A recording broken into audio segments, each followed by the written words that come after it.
अभी देखो टाइम के साथ ये ऑब्जेक्ट अपने पोजीशन को जो चेंज कर रहा है इसको ही हम क्या कहते हैं। कुछ बेसिक चीजें आप सभी को ये आता ही है गाइस। ये हो गया 0, हो गया काम खत्म। उस इंस्टेंट टाइम पे ऑब्जेक्ट की स्पीड क्या थी। हेलो दोस्तों, कैसे आप सभी। मैं हूं आपका दोस्त प्रदीप एंड स्वागत करता हूं प्रदीप गिरी लव 12th अकेडमी पे। गाइस, मैं आप सभी को बताना चाहूंगा कि अगर यही चैप्टर को आप आगे का सभी चीजें देखना चाहते हो तो डिस्क्रिप्शन में मैंने कंप्लीट प्लेलिस्ट डाल दिया है। अब आगे की चीजें भी फटाफट कंप्लीट कर सकते हो। एंड दूसरी बात गाइस, अपने तरफ से प्यार एंड सपोर्ट प्लीज बना के रखना, जिससे हमारे अंदर एक मोटिवेशन एंड एनर्जी कंटिन्यू बनी रहती है। तो अगर आप नए हो तो प्लीज चैनल को सब्सक्राइब करना एंड कॉमेंट और लाइक जरूर कर देना, क्योंकि वो जो कॉमेंट होता है ना, जब देखते ना यार तो काम करने में और ज्यादा मजा आता है। अब गाइस स्टार्ट करते हैं motion in a plane third chapter. सबसे पहली बात तो भाई मोशन ही देख लेते हैं। मोशन क्या होता है? Motion is a change in the position of an object with a time. अभी देखो टाइम के साथ ये ऑब्जेक्ट अपने पोजीशन को जो चेंज कर रहा है इसको ही हम क्या कहते हैं? मोशन कहते हैं। क्या कहते हैं? मोशन। और एक चीज और बोलूंगा, ये डिस्क्रिप्शन में टेलीग्राम भी दिया है, उसको भी ज्वाइन कर लेना। अब टाइप्स ऑफ मोशन हमारे बुक के अकॉर्डिंग हम जाए तो rectilinear motion, circular motion and projectile motion, ये तीनों हमें इसके अंदर पढ़ना है। रेक्टिलिनियर मोशन मतलब जो स्ट्रेट लाइन मोशन होता है, जैसे ये पेन मैंने ये नीचे छोड़ दिया तो स्ट्रेट मोशन परफॉर्म करके नीचे गया। मैं ये जो ऐसे ऐसे चल रहा हूं ये भी क्या हो गया? स्ट्रेट लाइन, मतलब रेक्टिलिनियर मोशन।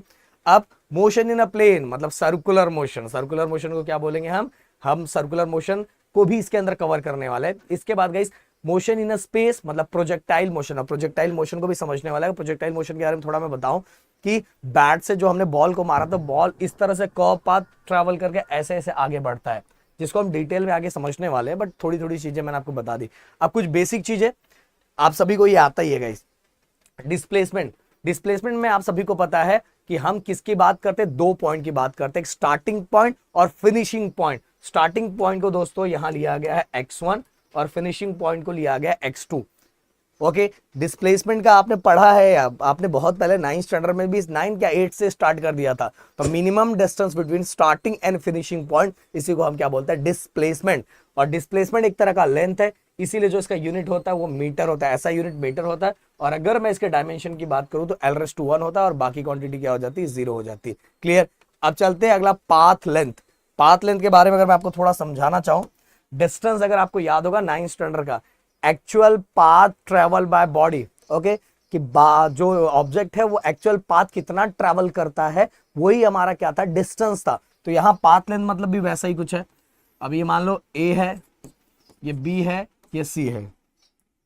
अगर मैं बात करूं, एक ऐसा ऑब्जेक्ट है जो ए से सी गया, सी टू बी गया और बी टू ए गया, तो इसने एक्चुअल कितना पाथ ट्रेवल किया, ये होता है हमारा path length. Okay, path length. But अगर मैं डिस्प्लेसमेंट की बात करूं तो डिस्प्लेसमेंट में इनिशियल पोजीशन और फाइनल पोजीशन, बस इसकी ही बात की जाती है, इनिशियल और फाइनल। क्लियर। तो दोनों में क्या डिफरेंस आपको समझ में आ गया होगा। तो actual distance travel by object during its motion, इसको बोलते हैं पाथ लेंथ। अब सिंपल सी बात है, ये भी मेरे दोस्त एक तरह का लेंथ है, इसलिए l2 क्या होगा? l1 होगा और इसका भी यूनिट क्या होगा? मीटर होगा। ऐसा ही। अब बात करते हैं एवरेज वेलोसिटी। एवरेज वेलोसिटी हटा दो, वेलोसिटी याद करो। वेलोसिटी आपको याद होगा डिस्प्लेसमेंट अपॉन टाइम, यही बस। अब अपने ये चैप्टर के अकॉर्डिंग हम लोग लिख लेते, क्या ही टेंशन है। अब तो हमने वेक्टर क्वांटिटी पढ़ ली है ना भाई, एवरेज।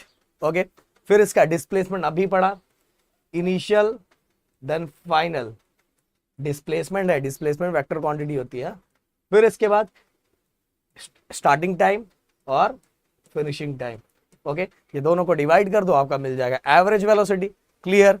और एवरेज वेलोसिटी के लिए वही वेलोसिटी का पुराना याद करो। Velocity displacement upon time. Displacement मतलब मीटर और टाइम मतलब सेकंड, तो मीटर पर सेकंड, मीटर पर सेकंड।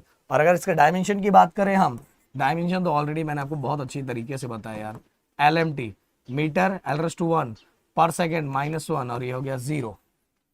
ये हो गया 0, हो गया काम खत्म। चलो अगला गाइस, एवरेज स्पीड। अब स्पीड अगर याद करो, 9th स्टैंडर्ड का याद करो, स्पीड को हम लोग किस तरह से लिखते थे? अगर आपको थोड़ा मैं याद दिला दूं, फिर इसके बाद हम करते हैं। स्पीड इक्वल टू हम क्या लिखते थे? डिस्टेंस अपॉन टाइम, इस तरह से लिखते थे ना। तो यहां डिस्टेंस क्या है? यहां डिस्टेंस हम पाथ लेंथ ले रहे हैं, तो path length upon time. Path length, total path length upon total time, ये होगा हमारा एवरेज स्पीड। बस हो गया, काम खत्म। और फिर से भाई डायमेंशन वही चीजें होगी, लेंथ मीटर पर सेकेंड, क्योंकि लेंथ है और नीचे से टाइम है तो मीटर पर सेकेंड इसका ऐसा यूनिट हो जाएगा। और इसके डायमेंशन की बात करूं तो L⁻1 और T⁻⁻1 और m वाला 0 हो जाएगा। क्लियर।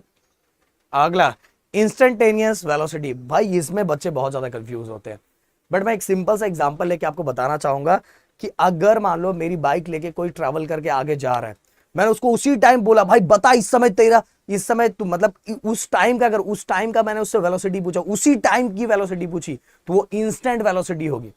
मैंने पूरा नहीं पूछा, वो पूरा जब ट्रैवल करके आ रहा था वो मैंने नहीं पूछा, मैंने उसको उसी टाइम कॉल किया और उसी टाइम कॉल करके पूछा कि भाई बता इस टाइम तेरी वेलोसिटी कितनी है, तो वो इंस्टेंट वेलोसिटी ही हमारा इंस्टेंटेनियस वेलोसिटी हो जाता है। ओके, तो इसको डेरिवेटिव के बारे में थोड़ी थोड़ी चीजें मैंने आपको बताई है, थोड़े से पार्ट का, पूरे कंप्लीट बॉडी का नहीं, पूरे कंप्लीट ट्रैवलिंग का हम लोग नहीं फाइंड कर रहे हैं, हम एक छोटे से पार्ट का फाइंड कर ले, इसलिए उसको दिखाने के लिए हम लोग किससे दिखाते हैं, डी मतलब डेरिवेटिव से दिखाते हैं।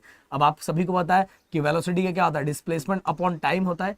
या एक छोटू से पार्ट, मैंने कंप्लीट वेलोसिटी मैं नहीं फाइंड कर रहा हूं, कंप्लीट वेलोसिटी नहीं फाइंड कर रहा हूं, मैं एक छोटे से उस इंस्टेंट टाइम का फाइंड कर रहा हूं कि इस पॉइंट पे वेलोसिटी मेरी क्या है। तो भाई इसीलिए हम लोग यहां डेरिवेटिव अप्लाई करते हैं, dx अपॉन dt।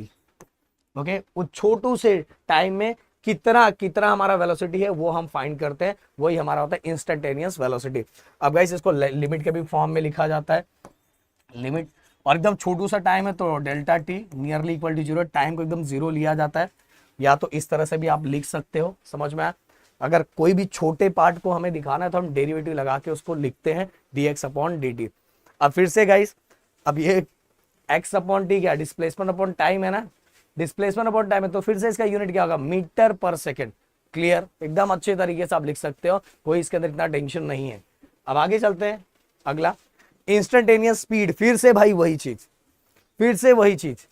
कि उस इंस्टेंट टाइम पे ऑब्जेक्ट की स्पीड क्या थी, वो पूरे कंप्लीट स्पीड की बात नहीं कर रहा हूं, उस इंस्टेंट टाइम पे उस ऑब्जेक्ट की स्पीड क्या थी वो जो मैं फाइंड करता हूं। जैसे मैं यहां से मान लो मैंने 100 किलोमीटर कवर किए, पर मैं इस पॉइंट की बात कर रहा हूं जब मैं 10 किलोमीटर पे था तो मेरी स्पीड क्या थी, उस इंस्टेंट टाइम की बात कर रहा हूं, एक छोटे से पॉइंट की बात कर रहा हूं, तो मैं उस स्पीड की किसी एक पॉइंट किसी इंस्टेंट टाइम की बात करूंगा तो मेरे लिए हो जाएगा इंस्टेंटेनियस स्पीड। क्लियर।